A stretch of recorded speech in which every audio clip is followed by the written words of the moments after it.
大家好，欢迎收看爱上电子。今天咱们看一下这个变频空调外机板的各部分组成。首先，这根棕线是外部输入的火线，这根蓝线是零线，这根黑线是信号线。信号线呢是通过这个光耦等元件组成的，与内机通讯。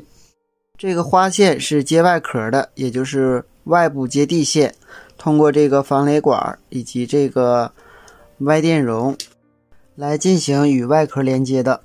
内部通过这个外电容接在零线上。这端是保险，这个位置有一个插膜抗干扰的 Y 电容，这是插膜抗干扰的 X 电容，供膜抗干扰电感 Y 电容，插膜抗干扰电容。主的 PTC 热敏电阻主要是在开机的时候是通过它给后机供电的，当正常工作的时候在继电器吸合给后机供电。这个是电流取样的变压器，前边就一圈是接在输入的火线与后边的整流桥交流输入端之间的。这一端输出电流采样信号，通过二极管整流以后加到 MCU 进行检测整机电流。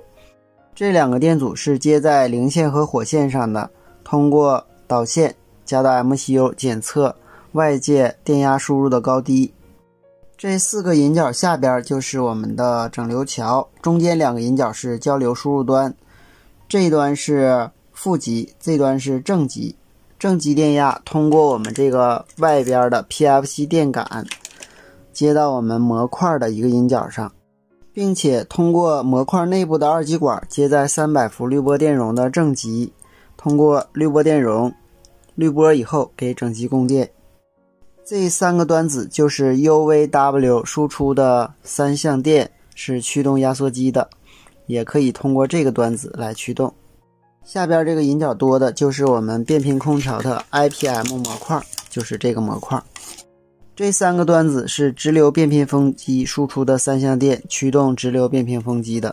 这个是变频模块，这个电阻是检测 PFC 电压的。另外这个位置还有一个电阻，它是检测整机电流的，是通过我们这边有一个运放来检测电流的大小，加到 MCU 进行电流的限制和保护的。这端有一个电流取样电阻，是检测模块电流的，它是加在模块的电流取样端进行保护的。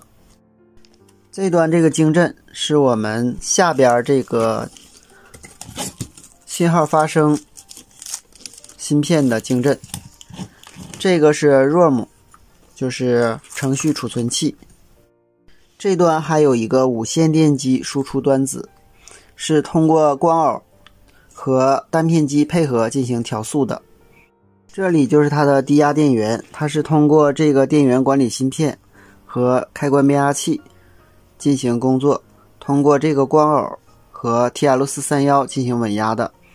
输出电压通过7815降压以后，输出15伏给我们的 IPM 模块和这个运放供电。12伏通过7805降压以后，输出5伏给我们的 MCU 以及相关电路供电。这个位置还有一个1117输出 3.3 伏给相应的电路供电。这个位置还有一个芯片是输出 1.8 伏给下边的 MCU 供电。这个蓝色的就是波码开关了，它是通过限流电阻和分压电阻与单片机配合来工作的。这端这个蓝色的包括这两个铁片是4通阀的端子，这端的光耦和电阻包括这根黑线是与内机通讯的。这个红色的端子是电子膨胀阀的驱动端子，是通过这个2003接收 MCU 送来的驱动信号进行工作的。当然是通过压缩机排气管温度传感器来检测外部温度的。这个端子是温度传感器端子，包括管温传感器、室外温度传感器和压缩机排气管温度传感器的端子。这个是调试小板的端子，可以通过检测仪与内部进行通讯，来看一下内部的工作状况。这个是换气的端子。另外这3个小的电容就是我们模块的自举升压电容。好，今天咱们就到这里，谢谢大家，再见。